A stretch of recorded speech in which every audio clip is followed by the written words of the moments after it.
ಹಳ್ಳಿಗೂ ಕೂಡ ತಡ್ತಾ ಇದೆ. ಒಂದು ಕಡೆಗೆ ಸರದಿ ಸಾಲಿನಲ್ಲಿ ಗ್ಯಾಸ್ ಏಜೆನ್ಸಿ ಮುಂದೆ ನಿಂತರು, ಗ್ಯಾಸ್ ಸಿಗ್ತಾ ಇಲ್ಲ. ಮತ್ತೊಂದು ಕಡೆಗೆ ಆಟೋ ಚಾಲಕರು ಕಿಲೋಮೀಟರ್ ಗಟ್ಟಲೆ ಸರದಿ ಸಾಲಿನಲ್ಲಿ ನಿಂತರೂ ಕೂಡ ಈ ಕಡೆನೂ ಕೂಡ ಗ್ಯಾಸ್ ಸಿಗ್ತಾ ಇಲ್ಲ. ಹಾಗಾದ್ರೆ ಇವತ್ತಿನ ದಿನ ಸದ್ಯದ ಮಟ್ಟಿಗೆ ಯಾವೆಲ್ಲ ಜಿಲ್ಲೆಗಳಲ್ಲಿ ಯಾವೆಲ್ಲ ಸ್ಥಳಗಳಲ್ಲಿ ಹೇಗಿತ್ತು ಗ್ಯಾಸ್ನ ಒಂದು ಟ್ರಬಲ್ ಸ್ಟೋರಿ ನೋಡಿ.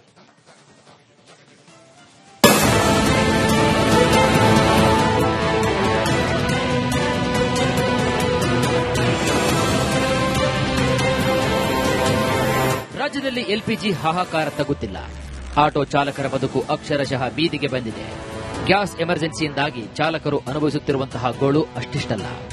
ಒಬ್ಬೊಬ್ಬ ಚಾಲಕನದ್ದು ಒಂದೊಂದು ಕರುಣಾಜನಕ ಕಥೆಯಾಗಿದೆ. ಗ್ಯಾಸ್ ಸಿಗದೆ ಆಟೋ ಚಾಲಕರು ಪರದಾಟ. ಮಧ್ಯಪ್ರಾಚ್ಯ ಯುದ್ಧದ ಎಫೆಕ್ಟ್ನಿಂದ ಎಲ್ಪಿಜಿ ಪೂರೈಕೆಯಾಗದೆ ಆಟೋ ಚಾಲಕರು ಪರದಾಡ್ತಾ ಇದ್ದಾರೆ. ಮಂಗಳೂರಿನ ಬಜ್ಪೆಯಲ್ಲೂ ಕೂಡ ಗ್ಯಾಸ್ಗೆ ಹಾಹಾಕಾರ ಶುರುವಾಗಿದ್ದು, ಗ್ಯಾಸ್ ಖಾಲಿಯಾಗಿ ಡೀಸೆಲ್ ಆಟೋ ಮೂಲಕ ರಿಕ್ಷಾಗಳನ್ನು ಹಗ್ಗ ಕಟ್ಟಿ ಎಳೆದುಕೊಂಡು ಹೋಗುತ್ತಿದ್ದಾರೆ.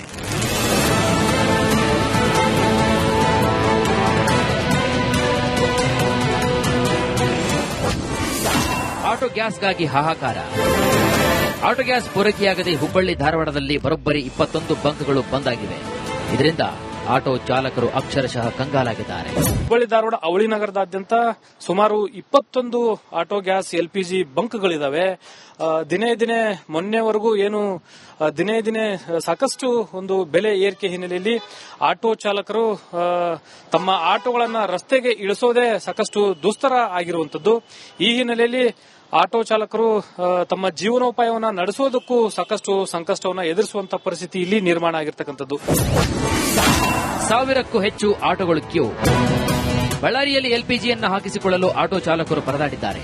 1000ಕ್ಕೂ ಹೆಚ್ಚು ಆಟೋಗಳು 3 ಕಿಲೋಮೀಟರ್ ವರೆಗೂ ಕೂಡ ಬಂಕ್ ಮುಂದೆ ಸರದಿ ಸಾಲಿನಲ್ಲಿ ನಿಂತಿದ್ದವು. ಬಳ್ಳಾರಿಯಲ್ಲಿರುವಂತಹ 7 ಎಲ್ಪಿಜಿ ಬಂಕ್ಗಳಲ್ಲಿ ಒಂದು ಬಂಕ್ನಲ್ಲಿ ಮಾತ್ರ ಗ್ಯಾಸ್ ದೊರೀತಾ ಇದೆ. ಬಳ್ಳಾರಿಯಲ್ಲಿರ್ತಕ್ಕಂಥ 7 ಎಲ್ಪಿಜಿ ಆಟೋ ಗ್ಯಾಸ್ ನ ಬಂಕ್ಗಳು ಸಂಪೂರ್ಣವಾಗಿ ಬಂದ್ ಆಗಿದ್ವು ನಿನ್ನೆವರೆಗೂ. ಇವತ್ತು ಅನಂತಪುರ ರಸ್ತೆಯಲ್ಲಿರ್ತಕ್ಕಂಥ ಒಂದು LPG auto gas bunk open ಆಗಿದೆ. ಹೀಗಾಗಿ ಇವರೆಲ್ಲರೂ ಕೂಡ ಅಂದ್ರೆ ಈ ರೀತಿ ಏನು ಕ್ಯೂ ನಿಂತಿದ್ದಾರೆ, ಕ್ಯೂ ಸಿಸ್ಟಮ್ ಅಲ್ಲಿ ಆ ಎಲ್ಪಿಜಿ ಗ್ಯಾಸ್ ಅನ್ನ ಪಡೆಯೋದಕ್ಕೆ ಈಗ ಮುಂದಾಗಿದ್ದಾರೆ. ಎಲ್ಪಿಜಿ ಕೊರತೆ ಬೆನ್ನಲ್ಲೇ ಆಟೋ ದರವು ದುಬಾರಿ. ಕೊಪ್ಪಳದಲ್ಲಿ 10 ವರ್ಷಗಳ ಬಳಿಕ ಆಟೋ ದರ ಹೆಚ್ಚಳ ಮಾಡಲಾಗಿದೆ. ಎಲ್ಪಿಜಿ ಕೊರತೆ ಬೆನ್ನಲ್ಲೇ ಆಟೋ ಯೂನಿಯನ್ 10 ರೂಪಾಯಿದ ಆಟೋ ದರ 20 ರೂಪಾಯಿಗೆ ಹೆಚ್ಚಿಸಿದೆ. ಕೊಪ್ಪಳ ನಗರದಲ್ಲಿ ನೀವು ಎಲ್ಲೇ ಸಂಚಾರ ಮಾಡಿದ್ರು ಏನು ಪ್ಯಾಸೆಂಜರ್ ಆಟೋಗಳಲ್ಲಿ 10 ರೂಪಾಯಿ ಇದ್ದಂತ ದರವನ್ನು 20 ರೂಪಾಯಿಗೆ ನಾವು ಏರಿಕೆ ಮಾಡಿದೀವಿ ಅಂತ ಹೇಳ್ತಾರೆ. ಇದಕ್ಕೆ ಅವ್ರು ಹೇಳ್ತಕ್ಕೆ ಮುಖ್ಯ ಕಾರಣ ಏನಂತಂದ್ರೆ ದಿನಬಳಕೆ ವಸ್ತುಗಳು ಎಲ್ಲವೂ ಕೂಡ ಏರಿಕೆ ಆಗ್ತವೆ. ಹೀಗಾಗಿ ನಮ್ಮ ಜೀವನಾಧಾರಕ್ಕೆ ಕೂಡ ಕಷ್ಟ ಆಗ್ತದೆ. ಹೀಗಾಗಿ ನಾವು ದರವನ್ನು ಏರಿಕೆ ಮಾಡ್ತೀವಿ ಅಂತ ಹೇಳ್ತಾರೆ. ಆಟೋ ಎಲ್ಪಿಜಿ ದರ ಕೆಜಿಗೆ 120 ರೂಪಾಯಿ ಏರಿಕೆ. ಹಾವೇರಿಯಲ್ಲಿ ಆಟೋ ಎಲ್ಪಿಜಿ ದರ ಕೆಜಿಗೆ 120 ರೂಪಾಯಿ ಏರಿಕೆಯಾಗಿದೆ. ಈ ಹಿಂದೆ ಕೆಜಿಗೆ 90 ರೂಪಾಯಿ ಇದ್ದ ಗ್ಯಾಸ್ ಇದೀಗ 120 ರೂಪಾಯಿ ಆಗಿದೆ. ಸದ್ಯಕ್ಕೆ ಬಂಕ್ಗಳಿಗೆ ಬಂದು ಎಲ್ಪಿಜಿಯನ್ನು ಹಾಕಿಕೊಳ್ಳಿಕ್ಕೆ ಆಟೋ ಡ್ರೈವರ್ಗಳು ಮುಂದಾಗ್ತಾ ಇದ್ದಾರೆ. ಆದರೆ ಬೆಲೆ ಮಾತ್ರ 52 ರೂಪಾಯಿ ಇದ್ದಂತಹದ್ದು ದಿನೇ ಹೆಚ್ಚಾಗಿ ಇದೀಗ 120 ರೂಪಾಯಿಗೆ ಏರಿರುವಂತದ್ದು. ಹೀಗಾಗಿ ಸಂಪಾದನೆ ಮಾಡಕ್ಕಿಂತ ಹೆಚ್ಚಾಗಿ ನಾವು ಸಿಲಿಂಡರ್ಗೆ ಹಣ ಹಾಕುವಂತದ್ದಾಗಿದೆ ಅಂತ ಹೇಳಿ ಆಟೋ ಡ್ರೈವರ್ಗಳು ಹೇಳ್ತಾ ಇರುವಂತದ್ದು. ದೃಶ್ಯದಲ್ಲಿ ನೋಡ್ತಿರುವ ಹಾಗೆ ಸದ್ಯಕ್ಕೆ 120 ರೂಪಾಯಿ ಈಗ ಇದರ ಬೆಲೆ ಆಗಿರುವಂತದ್ದು. ಬಂಕ್ಗಳಿಗೆ ಆಟೋ ಡ್ರೈವರ್ಗಳು ಬಂದು ಈಗ ಎಲ್ಪಿಜಿನ ತುಂಬಿಸಿಕೊಳ್ಳುವಂತ ಕೆಲಸ ಮಾಡ್ತಾ ಇದ್ದಾರೆ. ಆಟೋ ಗ್ಯಾಸ್ಗಾಗಿ ಹಾಹಾಕಾರ. ಆಟೋ ಗ್ಯಾಸ್ ಪೂರೈಕೆಯಾಗದೆ ಹುಬ್ಬಳ್ಳಿ ಧಾರವಾಡದಲ್ಲಿ ಬರೋಬ್ಬರಿ 21 ಬಂಕ್ಗಳು ಬಂದ್ ಆಗಿವೆ. ಇದರಿಂದ ಆಟೋ ಚಾಲಕರು ಅಕ್ಷರಶಃ ಕಂಗಾಲಾಗಿದ್ದಾರೆ. ಕಾಟನ್ ಮಾರ್ಕೆಟ್ ಬಳಿ ಇರತಕ್ಕಂತ ಒಂದು ಗ್ಯಾಸ್ ಬಂಕ್ ಬಳಿ ಇದೀನಿ. ದೃಶ್ಯದಲ್ಲಿ ತಾವು ಗಮನಿಸ್ತಾ ಇರಬಹುದು. ಹುಬ್ಬಳ್ಳಿ ಧಾರವಾಡ ಅವಳಿ ನಗರದಾದ್ಯಂತ ಸುಮಾರು 21 ಆಟೋ ಗ್ಯಾಸ್ ಎಲ್ಪಿಜಿ ಬಂಕ್ಗಳಿದಾವೆ. ದಿನೇ ಮೊನ್ನೆವರೆಗೂ ದಿನೇ ಸಾಕಷ್ಟು ಒಂದು ಬೆಲೆ ಏರಿಕೆ ಹಿನ್ನೆಲೆಯಲ್ಲಿ ಆಟೋ ಚಾಲಕರು ತಮ್ಮ ಆಟೋಗಳನ್ನ ರಸ್ತೆಗೆ ಇಳಿಸೋದೇ ಸಾಕಷ್ಟು ದುಸ್ತರ ಆಗಿರುವಂತದ್ದು. ಈ ಹಿನ್ನೆಲೆಯಲ್ಲಿ ಆಟೋ ಚಾಲಕರು ತಮ್ಮ ಜೀವನೋಪಾಯವನ್ನು ನಡೆಸೋದಕ್ಕೂ ಸಾಕಷ್ಟು ಸಂಕಷ್ಟವನ್ನು ಎದುರಿಸುವಂತಹ ಪರಿಸ್ಥಿತಿ ಇಲ್ಲಿ ನಿರ್ಮಾಣ ಆಗಿರ್ತಕ್ಕಂಥದ್ದು. ಒಂದ್ ಕಡೆ 21 ಬಂಕ್ಗಳಲ್ಲಿ ಈಗಾಗಲೇ ಬಹುತೇಕ ಆಟೋ ಎಲ್ಪಿಜಿ ಬಂಕ್ಗಳು ಸಂಪೂರ್ಣವಾಗಿ ಬೀಗ ಹಾಕಿರುವಂತಹ ಹಿನ್ನೆಲೆಯಲ್ಲಿ ಆ ಆಟೋ ಚಾಲಕರಿಗೆ ಸಮಸ್ಯೆ ಎದುರಾಗಿರ್ತಕ್ಕಂಥದ್ದು. ಯುದ್ಧದ ಎಫೆಕ್ಟ್ ಬಂದರು ಖಾಲಿ. ಮಧ್ಯಪ್ರಾಚ್ಯ ಯುದ್ಧದ ಎಫೆಕ್ಟ್ನಿಂದ ಗಲ್ಫ್ ರಾಷ್ಟ್ರಗಳಿಂದ ಬರಬೇಕಾದಂತಹ ಹಡಗುಗಳು ಅಲ್ಲೇ ಲಾಕ್ ಆಗಿದ್ದು ಕಾರವಾರ ಬಂದರು ಬಿಕೋ ಎನ್ನುತ್ತಿದೆ. ಇದರಿಂದಾಗಿ ಕಾರವಾರ ಬಂದರಿನ ಆರ್ಥಿಕ ವ್ಯವಹಾರಕ್ಕೆ ಹೊಡೆತ ಬಿದ್ದಿದೆ. ಇರಾನ್ ಮತ್ತು ಇಸ್ರೇಲ್ ಅಮೆರಿಕ ನಡುವಿನ ಯುದ್ಧ ಇಲ್ಲಿ ಬಂದರು ವ್ಯವಹಾರದ ಮೇಲೂ ಸಾಕಷ್ಟು ತೊಂದರೆ ಕೂಡ ಉಂಟು ಮಾಡಿದೆ ಅಂತ ಹೇಳಬಹುದು. ಕಳೆದ ಮಾರ್ಚ್ 12ರಂದು ಬಿಟುಮಿನ್ ತುಂಬಿದ ಒಂದು ಶಿಪ್ಗಳು ಕೂಡ ಕಾರವಾರಕ್ಕೆ ಬಂದು ಹೋದ ಮೇಲೆ ಯಾವುದೇ ಬಿಟುಮಿನ್ ಶಿಪ್ಗಳು ಕೂಡ ಇಲ್ಲಿಗೆ ಬಂದಿಲ್ಲ. ಅದಾದ ಬಳಿಕ ಮಾರ್ಚ್ 17ರ ಸಂದರ್ಭದಲ್ಲಿ ಡೀಸೆಲ್ ತುಂಬಿದ ಒಂದು ಶಿಪ್ಗಳು ಕೂಡ ಬಂದಿತ್ತು. ಅದಾದ ಬಳಿಕ ಯಾವುದೇ ಶಿಪ್ಗಳು ಕೂಡ ಬಂದಿಲ್ಲ. ರಾಜ್ಯದಲ್ಲಿ ಆಟೋ ಗ್ಯಾಸ್ ಹಾಹಾಕಾರ ಮುಗಿಲುಬಿಟ್ಟಿದೆ. ಹಾಗಾಗಿ ಕಿಲೋಮೀಟರ್ ಗಟ್ಟಲೆ ನಿಲ್ಲುವಂತಾಗಿದೆ. Bureau report, republic Kannada. ಗ್ಯಾಸ್ನ ಗಂಡಾಂತರ ಯಾವ ರೀತಿಯಾಗಿ ರಾಜ್ಯಕ್ಕೆ ತಟ್ಟಿದೆ ಅಂತಂದ್ರೆ ಪ್ರತಿಯೊಂದು ಹಳ್ಳಿಗೂ ಕೂಡ ತಡ್ತಾ ಇದೆ. ಒಂದು ಕಡೆಗೆ ಸರದಿ ಸಾಲಿನಲ್ಲಿ ಗ್ಯಾಸ್ ಏಜೆನ್ಸಿ ಮುಂದೆ ನಿಂತರು ಗ್ಯಾಸ್ ಸಿಗ್ತಾ ಇಲ್ಲ, ಮತ್ತೊಂದು ಕಡೆಗೆ ಆಟೋ ಚಾಲಕರು ಕಿಲೋಮೀಟರ್ ಗಟ್ಟಲೆ ಸರದಿ ಸಾಲಿನಲ್ಲಿ ನಿಂತರೂ ಕೂಡ ಈ ಕಡೆನೂ ಕೂಡ ಗ್ಯಾಸ್ ಸಿಗ್ತಾ ಇಲ್ಲ. ಹಾಗಾದ್ರೆ ಇವತ್ತಿನ ದಿನ ಸದ್ಯದ ಮಟ್ಟಿಗೆ ಯಾವೆಲ್ಲ ಜಿಲ್ಲೆಗಳಲ್ಲಿ ಯಾವೆಲ್ಲ ಸ್ಥಳಗಳಲ್ಲಿ ಹೇಗಿತ್ತು ಗ್ಯಾಸ್ನ ಒಂದು ಟ್ರಬಲ್ ಸ್ಟೋರಿ ನೋಡಿ.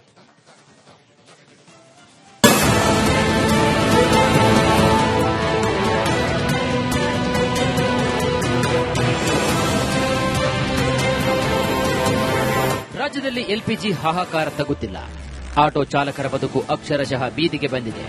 ಗ್ಯಾಸ್ ಎಮರ್ಜೆನ್ಸಿಯಿಂದಾಗಿ ಚಾಲಕರು ಅನುಭವಿಸುತ್ತಿರುವಂತಹ ಗೋಳು ಅಷ್ಟಿಷ್ಟಲ್ಲ. ಒಬ್ಬೊಬ್ಬ ಚಾಲಕನದ್ದು ಒಂದೊಂದು ಕರುಣಾಜನಕ ಕಥೆಯಾಗಿದೆ. ಗ್ಯಾಸ್ ಸಿಗದೆ ಆಟೋ ಚಾಲಕರು ಪರದಾಟ. ಮಧ್ಯಪ್ರಾಚ್ಯ ಯುದ್ಧದ ಎಫೆಕ್ಟ್ನಿಂದ ಎಲ್ಪಿಜಿ ಪೂರೈಕೆಯಾಗದೆ ಆಟೋ ಚಾಲಕರು ಪರದಾಡ್ತಾ ಇದ್ದಾರೆ.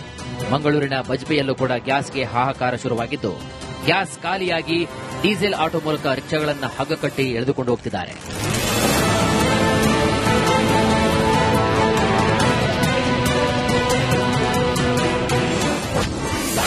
ಆಟೋ ಗ್ಯಾಸ್ಗಾಗಿ ಹಾಹಾಕಾರ. ಆಟೋ ಗ್ಯಾಸ್ ಪೂರೈಕೆಯಾಗದೆ ಹುಬ್ಬಳ್ಳಿ ಧಾರವಾಡದಲ್ಲಿ ಬರೋಬ್ಬರಿ 21 ಬಂಕ್ಗಳು ಬಂದ್ ಆಗಿವೆ. ಇದರಿಂದ ಆಟೋ ಚಾಲಕರು ಅಕ್ಷರಶಃ ಕಂಗಾಲಾಗಿದ್ದಾರೆ. ಹುಬ್ಬಳ್ಳಿ ಧಾರವಾಡ ಅವಳಿ ನಗರದಾದ್ಯಂತ ಸುಮಾರು 21 ಆಟೋ ಗ್ಯಾಸ್ ಎಲ್ಪಿಜಿ ಬಂಕ್ಗಳಿದಾವೆ. ದಿನೇ ದಿನೇ ಮೊನ್ನೆವರೆಗೂ ದಿನೇ ದಿನೇ ಸಾಕಷ್ಟು ಒಂದು ಬೆಲೆ ಏರಿಕೆ ಹಿನ್ನೆಲೆಯಲ್ಲಿ ಆಟೋ ಚಾಲಕರು ತಮ್ಮ ಆಟೋಗಳನ್ನ ರಸ್ತೆಗೆ ಇಳಿಸೋದೇ ಸಾಕಷ್ಟು ದುಸ್ತರ ಆಗಿರುವಂತದ್ದು. ಈ ಹಿನ್ನೆಲೆಯಲ್ಲಿ ಆಟೋ ಚಾಲಕರು ತಮ್ಮ ಜೀವನೋಪಾಯವನ್ನ ನಡೆಸೋದಕ್ಕೂ ಸಾಕಷ್ಟು ಸಂಕಷ್ಟವನ್ನ ಎದುರಿಸುವಂತಹ ಪರಿಸ್ಥಿತಿ ಇಲ್ಲಿ ನಿರ್ಮಾಣ ಆಗಿರ್ತಕ್ಕಂಥದ್ದು. 1000ಕ್ಕೂ ಹೆಚ್ಚು ಆಟೋಗಳು ಕ್ಯೂ. ಬಳ್ಳಾರಿಯಲ್ಲಿ ಎಲ್ಪಿಜಿಯನ್ನು ಹಾಕಿಸಿಕೊಳ್ಳಲು ಆಟೋ ಚಾಲಕರು ಪರದಾಡಿದ್ದಾರೆ. 1000ಕ್ಕೂ ಹೆಚ್ಚು ಆಟೋಗಳು 3 ಕಿಲೋಮೀಟರ್ ವರೆಗೂ ಕೂಡ ಬಂಕ್ ಮುಂದೆ ಸರದಿ ಸಾಲಿನಲ್ಲಿ ನಿಂತಿದ್ದವು. ಬಳ್ಳಾರಿಯಲ್ಲಿರುವಂತಹ 7 ಎಲ್ಪಿಜಿ ಬಂಕ್ಗಳಲ್ಲಿ ಒಂದು ಬಂಕ್ನಲ್ಲಿ ಮಾತ್ರ ಗ್ಯಾಸ್ ದೊರೀತಾ ಇದೆ. ಬಳ್ಳಾರಿಯಲ್ಲಿರತಕ್ಕಂತ 7 ಎಲ್ಪಿಜಿ ಆಟೋ ಗ್ಯಾಸ್ ನ ಬಂಕ್ಗಳು ಸಂಪೂರ್ಣವಾಗಿ ಬಂದ್ ಆಗಿದ್ವು ನಿನ್ನೆವರೆಗೂ. ಇವತ್ತು ಅನಂತಪುರ ರಸ್ತೆಯಲ್ಲಿರತಕ್ಕಂತ ಒಂದು LPG auto gas bunk open ಆಗಿದೆ. ಹೀಗಾಗಿ ಇವರೆಲ್ಲರೂ ಕೂಡ ಅಂದ್ರೆ ಈ ರೀತಿ ಏನು ಕ್ಯೂ ನಿಂತಿದ್ದಾರೆ, ಕ್ಯೂ ಸಿಸ್ಟಮ್ ಅಲ್ಲಿ ಆ ಎಲ್ಪಿಜಿ ಗ್ಯಾಸ್ ಅನ್ನ ಪಡೆಯೋದಕ್ಕೆ ಈಗ ಮುಂದಾಗಿದ್ದಾರೆ. ಎಲ್ಪಿಜಿ ಕೊರತೆ ಬೆನ್ನಲ್ಲೇ ಆಟೋ ದರವು ದುಬಾರಿ. ಕೊಪ್ಪಳದಲ್ಲಿ 10 ವರ್ಷಗಳ ಬಳಿಕ ಆಟೋ ದರ ಹೆಚ್ಚಳ ಮಾಡಲಾಗಿದೆ.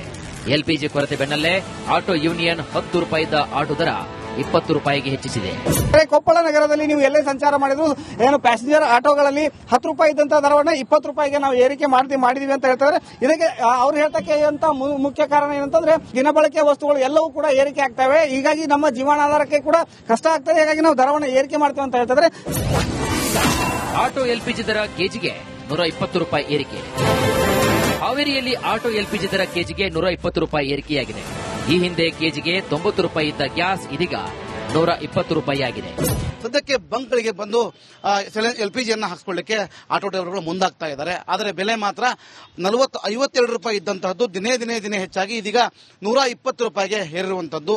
ಹೀಗಾಗಿ ಸಂಪಾದನೆ ಮಾಡಕ್ಕಿಂತ ಹೆಚ್ಚಾಗಿ ನಾವು ಸಿಲಿಂಡರ್ಗೆ ಹಣ ಹಾಕುವಂತದ್ದಾಗಿದೆ ಅಂತ ಹೇಳಿ ಆಟೋ ಡ್ರೈವರ್ಗಳು ಹೇಳ್ತಾ ಇರುವಂತದ್ದು. ದೃಶ್ಯದಲ್ಲಿ ನೋಡ್ತಿರೋ ಹಾಗೆ ಸದ್ಯಕ್ಕೆ 120 ರೂಪಾಯಿ ಈಗ ಇದರ ಬೆಲೆ ಆಗಿರುವಂತದ್ದು. ಬಂಕ್ಗಳಿಗೆ ಆಟೋ ಡ್ರೈವರ್ಗಳು ಬಂದು ಈಗ ಎಲ್ಪಿಜಿನ ತುಂಬಿಸಿಕೊಳ್ಳುವಂತ ಕೆಲಸ ಮಾಡ್ತಾ ಇದ್ದಾರೆ. ಆಟೋ ಗ್ಯಾಸ್ಗಾಗಿ ಹಾಹಾಕಾರ. ಆಟೋ ಗ್ಯಾಸ್ ಪೂರೈಕೆಯಾಗದೆ ಹುಬ್ಬಳ್ಳಿ ಧಾರವಾಡದಲ್ಲಿ ಬರೋಬ್ಬರಿ 21 ಬಂಕ್ಗಳು ಬಂದ್ ಆಗಿವೆ. ಇದರಿಂದ ಆಟೋ ಚಾಲಕರು ಅಕ್ಷರಶಃ ಕಂಗಾಲಾಗಿದ್ದಾರೆ. ಕಾಟನ್ ಮಾರ್ಕೆಟ್ ಬಳಿ ಇರತಕ್ಕಂತ ಒಂದು ಗ್ಯಾಸ್ ಬಂಕ್ ಬಳಿ ಇದೀನಿ. ದೃಶ್ಯದಲ್ಲಿ ತಾವು ಗಮನಿಸ್ತಾ ಇರಬಹುದು, ಹುಬ್ಬಳ್ಳಿ ಧಾರವಾಡ ಅವಳಿ ನಗರದಾದ್ಯಂತ ಸುಮಾರು 21 ಆಟೋ ಗ್ಯಾಸ್ ಎಲ್ಪಿಜಿ ಬಂಕ್ಗಳಿದಾವೆ. ದಿನೇ ದಿನೇ ಮೊನ್ನೆವರೆಗೂ ದಿನೇ ದಿನೇ ಸಾಕಷ್ಟು ಒಂದು ಬೆಲೆ ಏರಿಕೆ ಹಿನ್ನೆಲೆಯಲ್ಲಿ ಆಟೋ ಚಾಲಕರು ತಮ್ಮ ಆಟೋಗಳನ್ನ ರಸ್ತೆಗೆ ಇಳಿಸೋದೇ ಸಿಗುವುದೇ ಸಾಕಷ್ಟು ದುಸ್ತರ ಆಗಿರುವಂತದ್ದು. ಈ ಹಿನ್ನೆಲೆಯಲ್ಲಿ ಆಟೋ ಚಾಲಕರು ತಮ್ಮ ಜೀವನೋಪಾಯವನ್ನ ನಡೆಸುವುದಕ್ಕೂ ಸಾಕಷ್ಟು ಸಂಕಷ್ಟವನ್ನ ಎದುರಿಸುವಂತಹ ಪರಿಸ್ಥಿತಿ ಇಲ್ಲಿ ನಿರ್ಮಾಣ ಆಗಿರ್ತಕ್ಕಂಥದ್ದು. ಒಂದ್ ಕಡೆ 21 ಬಂಕ್ಗಳಲ್ಲಿ ಈಗಾಗಲೇ ಬಹುತೇಕ ಆಟೋ ಎಲ್ಪಿಜಿ ಬಂಕ್ಗಳು ಸಂಪೂರ್ಣವಾಗಿ ಬೀಗ ಹಾಕಿರುವಂತಹ ಹಿನ್ನೆಲೆಯಲ್ಲಿ ಆ ಆಟೋ ಚಾಲಕರಿಗೆ ಸಮಸ್ಯೆ ಎದುರಾಗಿರ್ತಕ್ಕಂಥದ್ದು. ಯುದ್ಧದ ಎಫೆಕ್ಟ್ ಬಂದರು ಖಾಲಿ ಖಾಲಿ. ಮಧ್ಯಪ್ರಾಚ್ಯ ಯುದ್ಧದ ಎಫೆಕ್ಟ್ನಿಂದ ಗಲ್ಫ್ ರಾಷ್ಟ್ರಗಳಿಂದ ಬರಬೇಕಾದಂತಹ ಹಡಗುಗಳು ಅಲ್ಲೇ ಲಾಕ್ ಆಗಿದ್ದು ಕಾರವಾರ ಬಂದರು ಬಿಕೋ ಎನ್ನುತ್ತಿದೆ. ಇದರಿಂದಾಗಿ ಕಾರವಾರ ಬಂದರಿನ ಆರ್ಥಿಕ ವ್ಯವಹಾರಕ್ಕೆ ಹೊಡೆತ ಬಿದ್ದಿದೆ.